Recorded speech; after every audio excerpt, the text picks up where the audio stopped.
Salut! Oui, parce qu'il faut que je vous explique la vidéo, quand elle commence, ça fait tut tut tut et ça fait aboyer les chiens. Voilà. Joy, ta gueule. Première question de Christophe Vidal. Pourquoi le Racing Club de Strasbourg a du mal à démarrer en ce début de saison? Moi, je trouve qu'il y a deux soucis dans cette équipe de Strasbourg. Un manque de vitesse. Et deux, des joueurs qui ont l'air pas physiquement au point. Pour preuve, quand même pas mal de joueurs strasbourgeois qui ont fini le match contre Reims avec des crampes. Donc, voilà. Et puis, il faut ajouter à ça le problème à Jorque. Donc, le problème à Jorque, on va le résumer très, très rapidement. Il veut partir. Strasbourg est d'accord, mais évidemment, moyennant une somme correspondante à son talent depuis quelques saisons avec le club, et il n'a pas d'offre. Donc le joueur est perturbé, mais bon, de toute façon, le problème sera réglé dans 10 jours. Hein. Soit il a une offre et il part, soit il n'a pas d'offre et il sera bien obligé de se remettre au boulot avec le club. Benjamin Dasto me dit: Salut Pierre, qu'est-ce qu'il faudrait pour que la défense de l'OM soit plus solide, passer à 4 défenseurs? Et cet OM, tu le vois faire quoi? Merci et bonne continuation.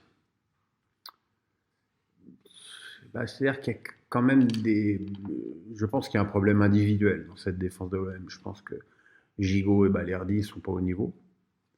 Alors, c'est sûr que si tu les remplaces par Bailly et un autre défenseur de bon niveau, ça changera tout. Hein. Parce que le gardien et les pistons, c'est super. Mais voilà, il y a deux joueurs qui, à mon avis, sont individuellement défaillants. Et évidemment, ça pose un problème. Le reste de l'équipe, au milieu de terrain, c'est très intéressant. Après, il va falloir que Tudor trouve une organisation offensive qui fonctionne. Parce que les joueurs, il les a. Hein. Il a Payet, il a Alexis Sanchez. Donc, il faudrait déjà au moins faire jouer les deux en même temps. Et toujours Benjamin Desto, très en forme. Bonjour Pierre, que s'est-il passé dans la tête des arbitres pour qu'ils délivrent autant de cartons rouges injustifiés? Donc, si on se résume, en Ligue 1, 11 cartons rouges, en Ligue 2, 7 cartons rouges, donc 18 cartons rouges en 20 matchs sur l'ensemble des matchs de foot. Et quelques cartons rouges absolument ridicules. C'est comme tous les ans, hein, on donne des consignes de sévérité aux arbitres qu'ils appliquent à la lettre, parce que s'ils ne les appliquent pas à la lettre, Garibian et sa clique les sanctionnent. Donc il faut comprendre le mec, hein. Le mec il a envie de continuer à arbitrer, donc il fait ce qu'on lui dit malheureusement.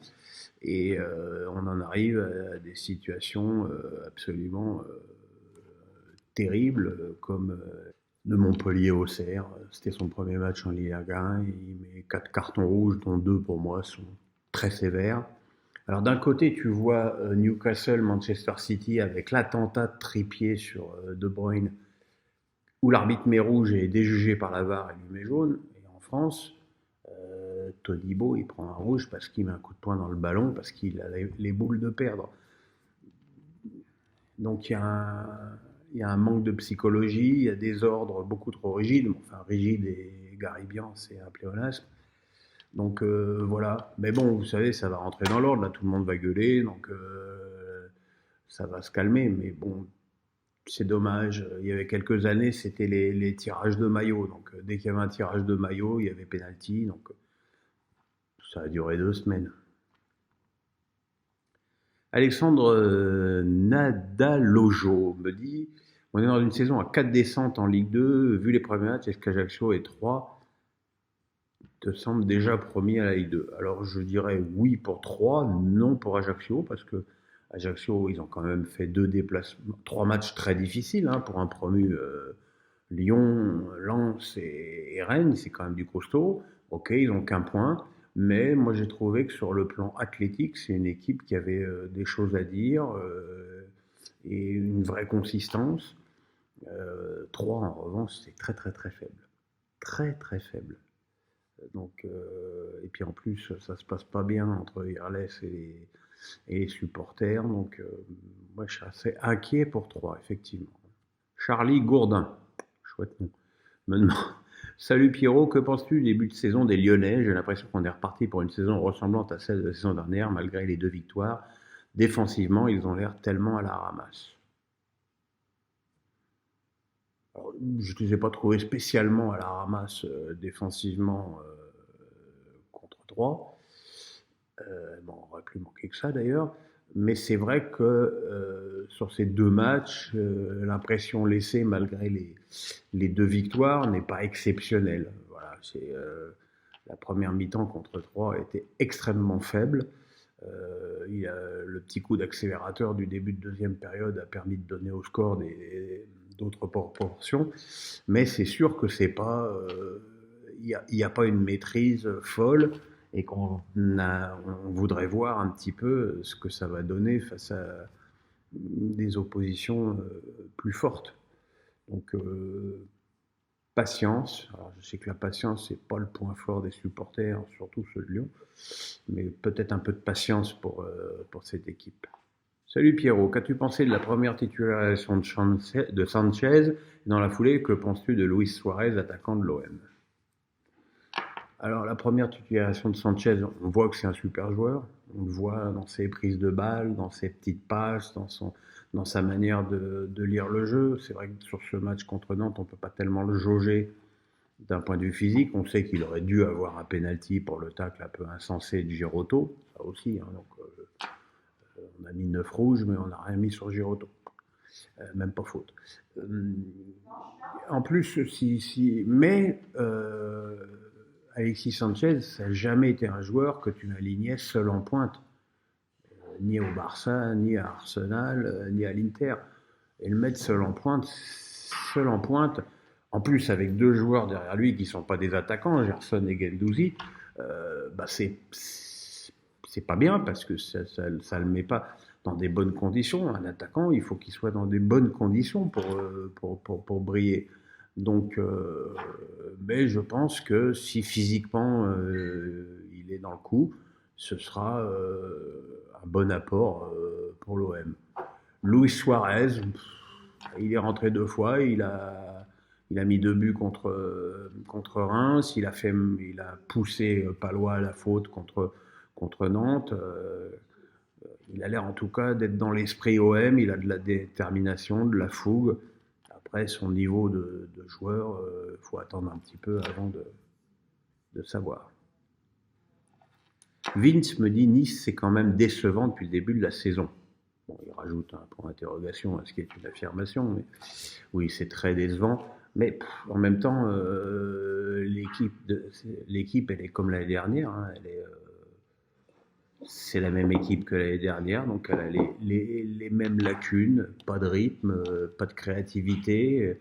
Et puis Gouiri est dans un trou noir depuis des mois. Il ne faudrait pas qu'il entraîne Delors dans ce trou noir. En fait, on a l'impression que le jeu de cette équipe ne repose que sur les prises de balles de Kefren Turam, ce qui est beaucoup. En tout cas, dans la semaine, tu perds à Tel Aviv en barrage de Conference League et tu perds à Clermont. Ce sont 2 très mauvais résultats. Alors, il reste encore 10 jours pour parfaire le mercato, mais il est clair que si Nice veut avoir des ambitions européennes dans ce championnat, il faut d'autres joueurs que ce qu'ils ont. Franek H me dit: Salut Pierrot, début de saison en fanfare des 100 erreurs dans la continuité des 2 dernières saisons. L'équipe semble encore plus forte cette année, malgré le départ de Klaus et Doucouré. Peuvent-ils viser le top 5? Oui, sur ces 3 premiers matchs et sur ce qu'ils montrent et sur la qualité de jeu, leur fougue. Oui, bien sûr, ils peuvent. Moi, je pense sincèrement que la chose la plus importante dans cette équipe, c'était que Seko Fofana reste. Et il est toujours au club et on a vu avec le match exceptionnel qu'il a fait à Monaco que c'était le joueur clé de cette équipe, à la fois sur le plan de la récupération du ballon, en français c'est mieux, mais aussi du jeu vers l'avant. Donc tant que tant que Seco est là, ouais, je pense que cette équipe, elle a des arguments à faire valoir au plus haut niveau de cette Ligue 1. Bébert la misère, me dit, Alban Lafont a-t-il ses chances d'intégrer l'équipe de France pour le mondial? euh, Oui, oui, oui, il a le niveau, ça c'est sûr. Il a le niveau, puisque pour l'instant, le troisième gardien, c'est Areola, et qu'Areola, l'année dernière, il jouait avec les matchs européens avec West Ham. Oui, alors est-ce que c'est un défaut de jouer à Nantes? Normalement, pour Didier Deschamps, la réponse devrait être non. Maintenant, ouais, oui, il est très très bon, et moi, je lui ferai confiance. Salut Pierrot, t'avais dit que beaucoup de pseudo-spécialistes allaient bientôt retourner leur veste sur Ney. On y est là. Qu'en penses-tu? 10 sur 10 son début de saison, maintenant vivement la LDC.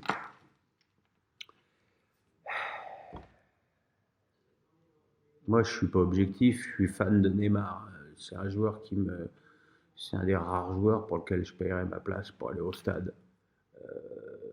Encore plus quand il est dans la forme où il est là. Je ne sais pas si vous regardez bien, re-regardez si vous le pouvez le match contre Lille.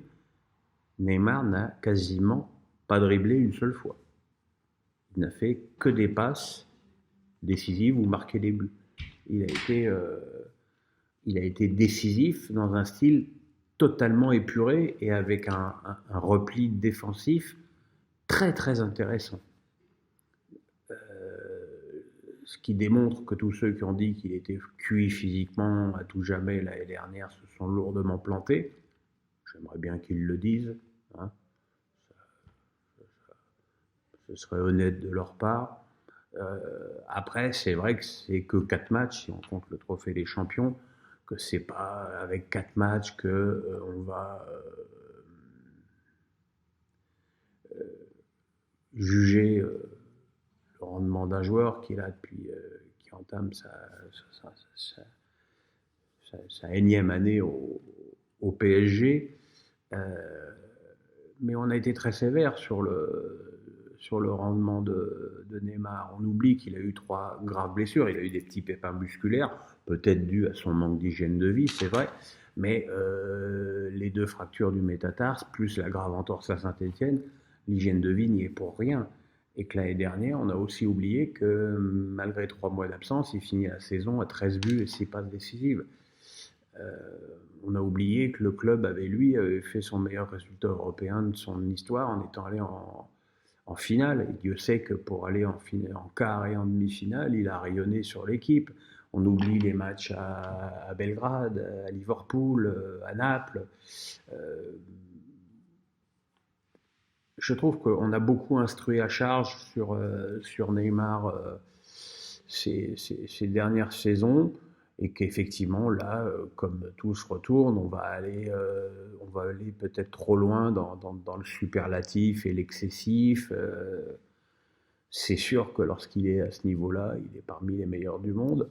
Maintenant, ce qu'on lui demande, c'est de faire ça plus de 3 matchs. On lui demande de ne pas être trop blessé, même si son physique de baguette de pain, évidemment, et athlétiquement, c'est pas Ronaldo. Hein, donc, c'est sûr qu'il aura dans la saison 1 ou 2 petits pépins qui lui feront marquer 4-5 matchs. Mais bon, ça, c'est pas un souci. Ce qu'il faut pas, c'est qu'il ait une grave blessure comme il a eu 3 années sur 4 avec le PSG. Et puis, évidemment, il y a l'inconnu de la Coupe du Monde et de son rendement après la Coupe du Monde. Mais cette remarque, elle est valable pour Mbappé, pour Messi, pour Neymar, pour De Bruyne, pour Ronaldo, pour tous les joueurs qui vont disputer le mondial. Et enfin, dernière question de PM. C'est moi ça? Non. Qui me dit c'est un petit peu la même question que sur Neymar. Pirot, après le triplé de Mbappé à Lille, que penser de lui et des retournements de veste qui vont suivre? Je pense que j'ai été un des rares, pour pas dire le seul, de la presse française à minimiser l'incident Neymar-Mbappé contre Montpellier. Parce que comme le dit Galtier, pour moi, c'est un épiphénomène. Voilà, c'est des joueurs qui pensent aussi à leur rendement perso, à leur stats, et qu'après tout, si Mbappé est désigné premier tireur de penalty, c'est normal qu'il veuille prendre le penalty. Même si pour moi c'est une connerie et que ça doit être Neymar, le tireur de penalty numéro 1 du PSG, sans la moindre contestation. J'avais dit aussi que contre Montpellier, si Mbappé avait fait un bon match, il aurait marqué 3 buts, le penalty, le duel contre Mlin et le but qu'il a inscrit. Bah là, il a fait un bon match, il a marqué 3 buts. Et il aurait pu en marquer un autre quand il a dribblé Jardim, mais qu'il n'a pas pu redresser la course de son ballon et qu'il l'a mis sur le poteau. Voilà. De toute façon, je pense que Kylian doit être habitué. Dès qu'il va rater un match, ce sera une noisette avec le melon insupportable, comportement. Et dès qu'il va mettre 3 buts, ce sera le GOAT et le meilleur footballeur du monde. Voilà, on est dans l'excès avec lui, mais c'est normal parce que c'est un joueur qui suscite l'excès d'amour, l'excès de haine quand tu es de Marseille ou de Madrid. Donc voilà, mais en tout cas, je ne sais pas si Neymar et Mbappé vont bouffer ensemble tous les soirs. Je pense qu'ils n'ont pas le même mode de vie et c'est leur droit. En tout cas, sur le terrain, notamment en première mi-temps, ils ont accumulé les passes D l'un pour l'autre. Et voilà, et ça, c'est bon pour le PSG et c'est bon pour Mbappé.